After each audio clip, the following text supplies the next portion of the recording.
Calculate the normal boiling point of a 1.75 mole of glucose solution in acetic acid. We are given M, which is 1.75. The I is equal to 1. This is the Van 't Hoff factor. Glucose is always 1.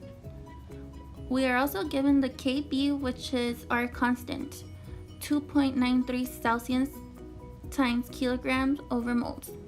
We are given the boiling point of acetic acid, 117.9 Celsius. We then plug in all our values into our formula. 117.9 plus 1 times 2.93 times 117.9. This gives us a final answer of 123 Celsius.